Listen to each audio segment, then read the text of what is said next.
क्या आपने कभी ये गौर किया है कि श्री हेमकुंड साहिब की खोज कैसे हुई थी? अगर आप ये जानना चाहते हैं तो इस वीडियो को एंड तक ज़रूर देखें। इसकी शुरुआत होती है सन 1884 में, जब एक इतिहासकार संत तारा सिंह नरोत्तम जी को पटियाला राज्य की तरफ से एक काम सौंपा गया कि आप सभी सिख गुरुओं के स्थानों की जानकारी इकट्ठा करें। उन्होंने अपनी एक किताब लिखी जिसका नाम है श्री गुरु तीरथ संग्रह, जिसमें उन्होंने सभी गुरुद्वारों के बारे में जानकारी दी और उसी किताब में उन्होंने श्री हेमकुंड साहिब का भी जिक्र किया। इस स्थान को ढूंढते ढूंढते वो जोशीमठ पहुंचते हैं। जोशीमठ उत्तराखंड के चमोली जिले में एक कस्बा है। वहां से फिर वे पंडुकेश्वर पहुंचते हैं, जो कि जोशीमठ से 18 किलोमीटर की दूरी पर है। पंडुकेश्वर उत्तराखंड के चमोली जिले में एक गांव है और माना जाता है कि महाभारत के पांडवों के पिताजी राजा पांडु यहाँ ऋषियों की हत्या के पाप से मुक्ति पाने के लिए तपस्या करते थे। संत तारा सिंह नरोत्तम जी अपनी खोज कर रहे थे। खोज करते करते वहाँ के लोगों से उन्हें पता चलता है कि पहाड़ों में से ऊपर की ओर एक झील है जिसको लोग बहुत पवित्र मानते हैं और सभी उस झील को लोकपाल के नाम से जानते हैं। पंडुकेश्वर के कुछ लोग वहाँ स्नान करने के लिए जाने वाले थे। संत तारा सिंह जी भी उन लोगों के साथ ऊपर हेमकुंड वाली जगह पर पहुँच जाते हैं। वहाँ उन्होंने स्नान किया और इधर उधर देखने पर उनको 7 बड़ी पहाड़ियाँ नजर आई, जिससे उनको हेमकुंड पर्वत है जहाँ, सप्त श्रृंग सोबत है तहाँ, ये बात प्रतीत होती नजर आई। वहाँ के दर्शन करके उन्होंने अपने मन में पक्का विश्वास किया कि ये श्री गुरु गोविंद सिंह जी का ही स्थान है। ये सब उन्होंने अपनी किताब में लिख दिया। सन 1884 के बाद तकरीबन 40 साल तक किसी ने ये इतिहास पर गौर नहीं किया। फिर जब भाई वीर सिंह जी ने अपनी किताब कलगीधर चमत्कार की रचना की, तब उन्होंने 4 अलग अलग जगहों की खोज की जो हेमकुंड साहिब के समान 7 पहाड़ों वाली थी, जिनमें से एक नासिक के पास थी, एक श्री पटना साहिब के पास, एक कैलाश पर्वत के पास और एक श्री हेमकुंड साहिब जिसे संत तारा सिंह नरोत्तम जी ने ढूंढा था। फिर भाई वीर सिंह जी ने लिख दिया कि श्री हेमकुंड साहिब वाला स्थान यही है।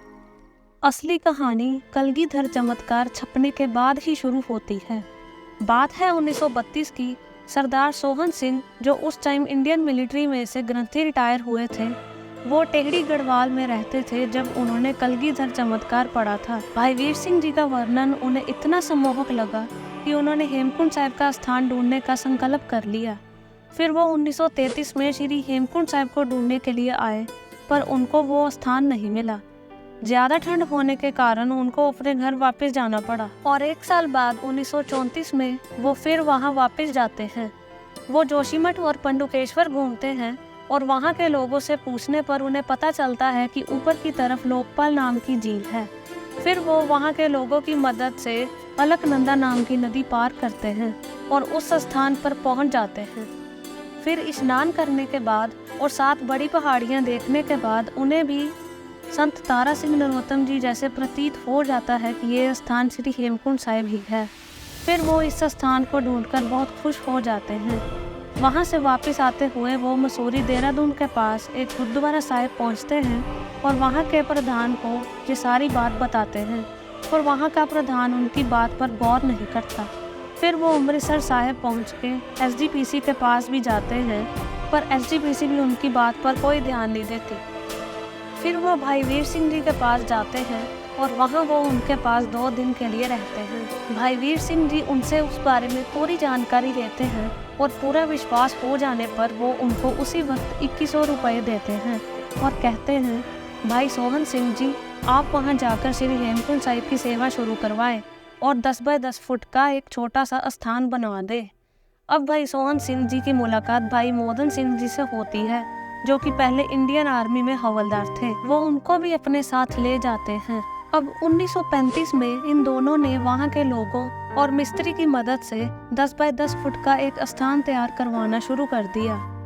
जब ये स्थान बनकर तैयार हो गया तो 1937 में सितंबर के पहले हफ्ते श्री गुरु ग्रंथ साहिब जी का प्रकाश किया गया, जो कि भाई वीर सिंह जी ने भेंट किया था। उसके बाद भाई सोहन सिंह जी और भाई मोदन सिंह जी वहाँ की सेवा करते रहे। फिर 2 साल के बाद सन 1939 में भाई सोहन सिंह जी को टीबी की बीमारी हो गई। फिर भाई वीर सिंह जी उनको अपने साथ अमृतसर ले गए, जहाँ उन्होंने अपना शरीर त्याग दिया। शरीर त्यागने से पहले भाई सोहन सिंह जी ने श्री हेमकुंड साहिब की पूरी सेवा भाई मोदन सिंह जी को सौंप दी थी। वहां तकरीबन 21 साल भाई मोदन सिंह जी ने वहां की इतनी ठंड के मौसम में भी श्री हेमकुंड साहिब की सेवा की। आप में से जिन्होंने गुरुद्वारा गोबिंद धाम के दर्शन किए हैं, उन्होंने उस गुरुद्वारे में एक बड़ा पेड़ जरूर देखा होगा, जो कि अंदर से खाली है। इसी पेड़ के बीच में भाई मोदन सिंह जी रात में रहते थे। आज भी इस जगह पर कितने जंगली जानवर हैं।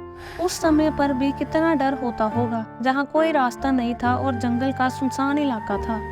इन मुश्किलों से बचने के लिए भाई मोदन सिंह जी रात में इस पेड़ के अंदर रहते थे। भाई वीर सिंह जी ने तब अपनी अखबार खालसा समाचार और सिख कौम की किताबों के जरिए प्रचार करना शुरू कर दिया, ताकि सिख कौम को गुरुद्वारा श्री हेमकुंड साहिब के प्रति जागरूक किया जा सके और सेवा की अपील की जा सके। इस तरह उन्होंने पैसे इकट्ठा करने शुरू किए। उस समय जोशीमठ से हेमकुंड साहिब जाने के लिए कोई भी सड़क नहीं थी। भाई मोदन सिंह जी की रहनुमाई में सन 1944 और 1945 के दौरान गोविंद घाट का स्थान उसारा गया। सन 1952 के करीब पहली बार लोगों को यहाँ दर्शन के लिए लाया गया था। सन 1952 में भाई वीर सिंह जी ने अपना शरीर त्याग दिया और कुछ समय बाद सन 1960 में भाई मोदन सिंह जी ने भी अपना शरीर त्याग दिया। शरीर त्यागने से पहले भाई मोदन सिंह जी ने एक 7 मेंबर का ट्रस्ट बना दिया था। सन 1960 से लेके आज तक ये ट्रस्ट ही इन सारे स्थानों की देखभाल करता आ रहा है। एक बार माता राम कौर नाम की गृहिणी को श्री गुरु गोबिंद सिंह जी का सपना आया, जिसमें गुरुजी ने उन्हें श्री हेमकुंड साहिब को उसारने का उद्देश्य दिया। इस बात से सभी को बहुत प्रेरणा मिली और सन 1964 में श्री हेमकुंड साहिब के पुराने स्थान को 10 बाय 10 फुट से बड़ा करने का प्लान बनाया। सन 1968 में इसका काम शुरू हुआ। तब जोशीमठ से गोविंद घाट और बद्रीनाथ की तरफ एक पक्की सड़क बन गई और वहां तक आना सबके लिए आसान बन गया। फिर लोकल लोगों की मदद से धीरे धीरे रास्ते बनाने शुरू किए, जो कि पहले बहुत छोटे और खतरनाक थे। अब तो वो रास्ते बहुत बड़े हो गए हैं। फिर 1968 में श्री हेमकुंड साहिब का आज वाला आकार प्लान किया गया, जो कि 110 बाय 110 फुट का है, जिसकी छत भी काफी स्पेशल तरीके से बनाई गई है, जो हर मौसम को सहन कर सकती है। इसकी छत को देखकर ही सबको पहचान हो जाती है कि ये श्री हेमकुंड साहिब का स्थान है।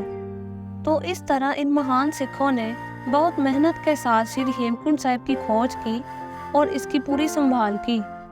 आज के समय में श्री हेमकुंड साहिब हर साल मई से अक्टूबर तक खुला रहता है। अगर आप भी कभी हेमकुंड साहिब गए हैं तो कमेंट्स में ज़रूर बताएं।